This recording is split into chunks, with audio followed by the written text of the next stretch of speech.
In this video, we will start with the measures of central tendency, which are mean, median, and mode.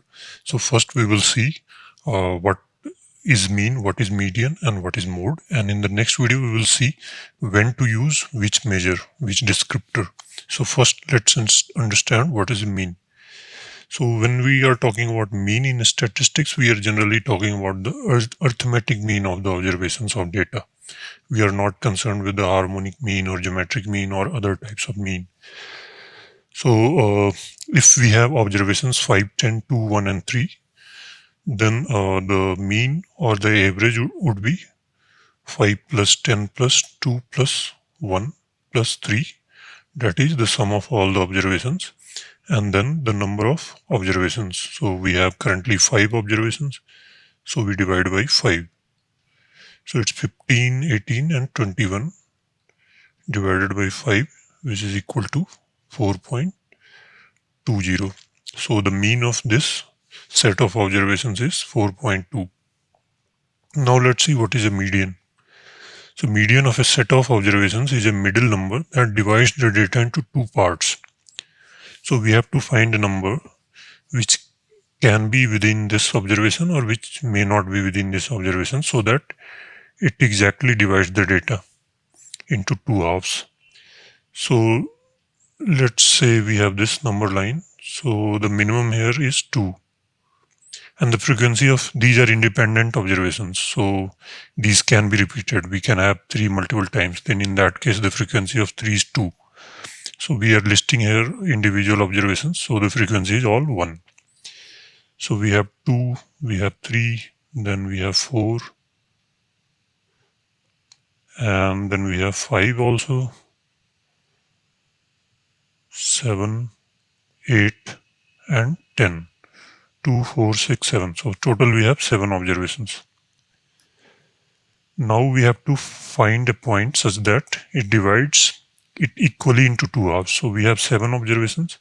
So naturally the fourth number would have 3 in left of it and 3 numbers in right of it. So 5 is the fourth number here. So we see that 3 numbers are in the left of this and 3 on the right of it. So in this case, median is 5.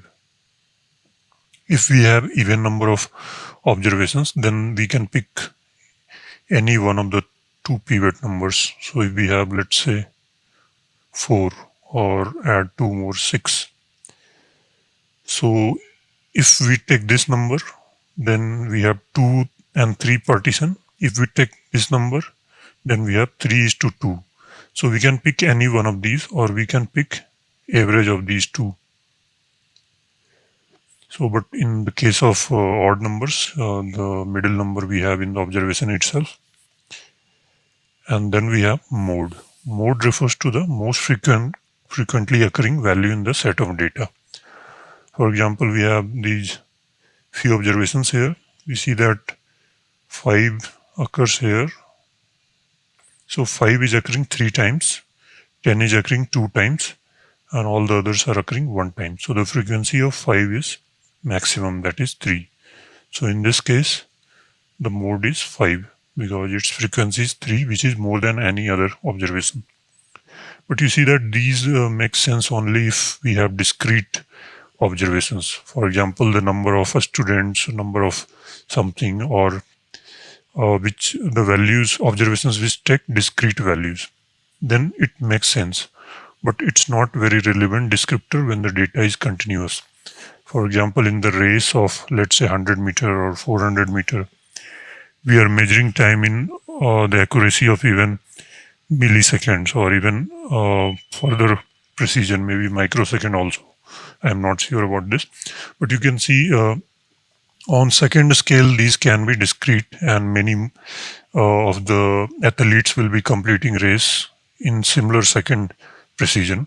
But if we go into the millisecond itself, we have we divide the second into 1,000 parts, and it's very unlikely that multiple racers will finish on the same millisecond precision. So in these cases, mode does not make sense. In the next video, we will compare extensively when to use mean and when to use median, and we will see the different scenarios.